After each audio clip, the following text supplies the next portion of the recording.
Beverly, so do you think sex is a taboo topic? Have you ever gotten mixed signals about sex? Are you ready to hear an ordained minister approve sex outside of marriage? If you've answered yes to any of these questions, you're in the right place. Barbara Lee is an ordained interfaith minister who advocates for marginalized and the voiceless. She is the author of 2 books, including Sacred Sex, Replacing the Marriage Ethic with a Sexual Ethic. She loves theater travel and is planning to lead her next pilgrimage to China and Tibet. Please help me welcome international speaker, author, and sex minister, Barbara Lee. We're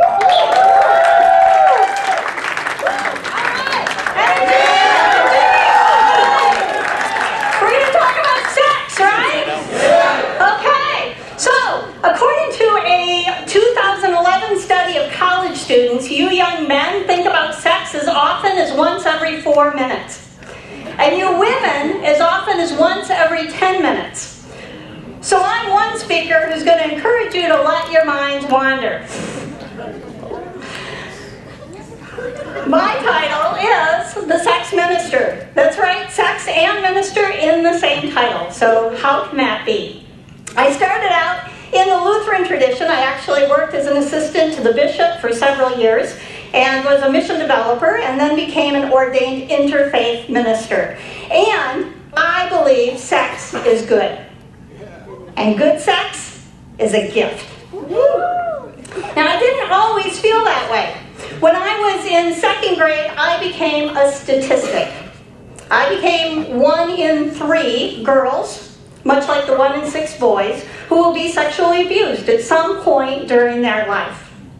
That experience taught me that the only way that anyone would be interested in me was if they had access to me sexually.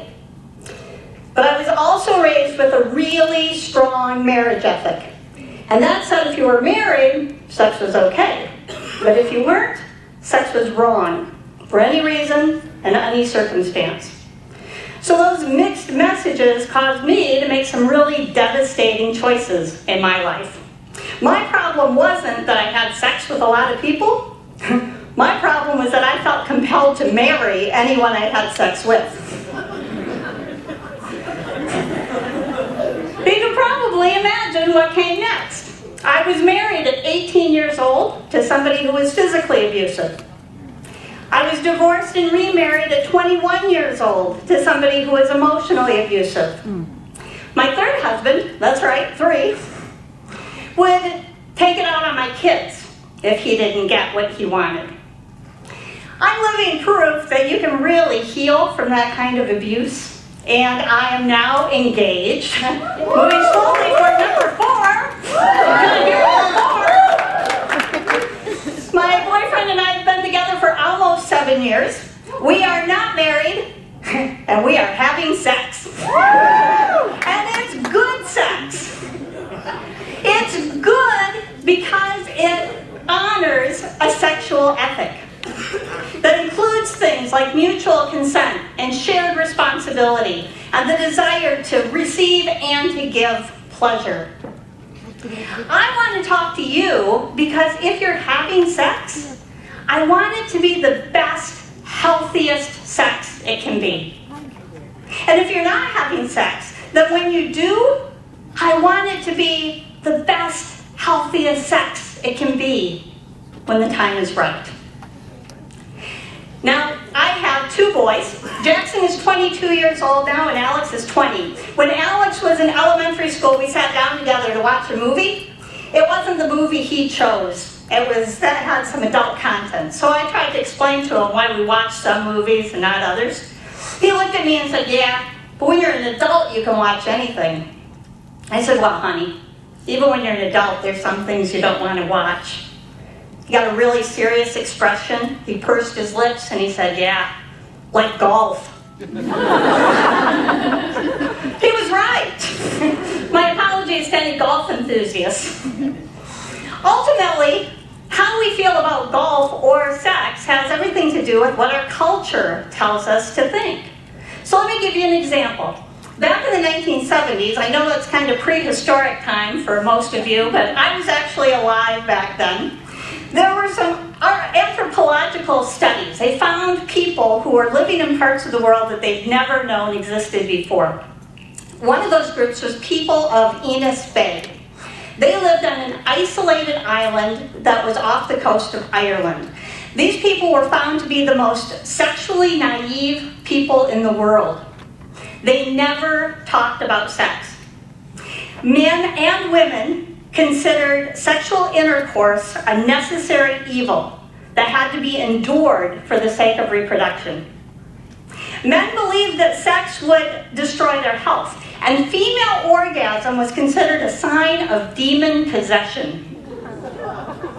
Nudity was forbidden, even with children, and there was a practice of whipping dogs if they were caught licking their own genitals.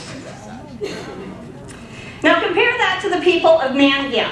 The Mangyans lived on Cook Island in the South Pacific, and they were found to be one of the most sex-positive cultures in the world. They enjoyed sex in all different varieties. In fact, they believed sex should come first, before affection or any kind of relationship. They believed that adolescent sex should be encouraged. And they didn't do anything like kiss or date. The outcome was just always sex. There was a special emphasis on female pleasure and multiple orgasms. The average young man would have 3 orgasms a night, 7 nights a week, and would strive for his partner to have 2 to 3 orgasms for every one of his. I'm not sure which culture you're more shocked about. But both of them are very extreme. We see them as extreme because those societies don't teach what our society has taught us. So, what has our society taught us? I asked you that question, and these are some of the answers you gave me. It's an entertaining release of stress, the only way to have a kid. Drinking beer will make women want me. Abstinence only, or you're going to hell. That's not always great. It can be smelly. And this one broke my heart. Sexually experienced unmarried women are like open cans of soda, meant for the trash can only. Wow. So what does this say about our society when it comes to sex? It says that we are really screwed up. 1 minute, we are treating sex like it's something sinful and shameful, that we need to feel bad for our own perfectly natural impulses and desires.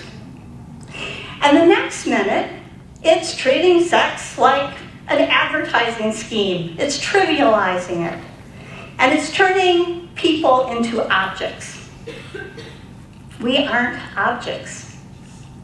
So, I want you to do an exercise for me. I need to teach you a couple of words first that come from the South African tradition. The first one is sawubona. Can you all say that? Sawubona. Sawubona. Perfect. All right. The second one is sikona. One more time. Sikona. Okay. Now, these words are used in greeting. And the first one, sawubona, means I see you. The second one, sikona, means that I am here. The intent is that when you recognize and see me for the human being, the valuable, beautiful person I am, then I exist in your world. So I want you to all stand up. Stand up and pair off with somebody. And I want you to put your right finger under your right eye and look at your partner's right eye.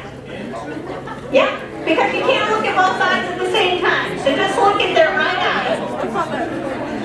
And whichever one of you is tallest, do you not have a partner? Come on up here. Oh, okay. All right. We need another partner. Is there anyone else without a partner? Come on up here and join me. All right. Now, whichever one of you is tallest, I want you to look into the other person's eye and say, Sawubona. And now the shorter one, reply with, Sikona. Now the shorter person say, I see you. And the taller one say, then I am here. Thank you very much. I have a board for you afterwards, okay? Now, we are not objects, all right? We are full human beings, body, mind, and spirit. We're spiritual and we're sexual. Sometimes we need to be reminded of that so that we can appreciate our own value and we can respect other people in the way they need to be respected. When my son Alex was 14 years old, I inadvertently walked in on him while he was watching golf. Not really, it wasn't that bad, it was porn. Believe me, it's just as embarrassing for your mom and dad as it is for you. The average age of exposure to internet pornography now is 11 years old, moving down to 10. We're inundated with sexual messages without being given the tools we need to navigate our sexual lives when the time is right. I became the sex minister because our society is polarized between sex as sin on one hand and sex as sport on the other. My goal is to help you find that middle ground where you can celebrate your sexuality and treat it with moral integrity. A place I call Sextegrity. Namaste.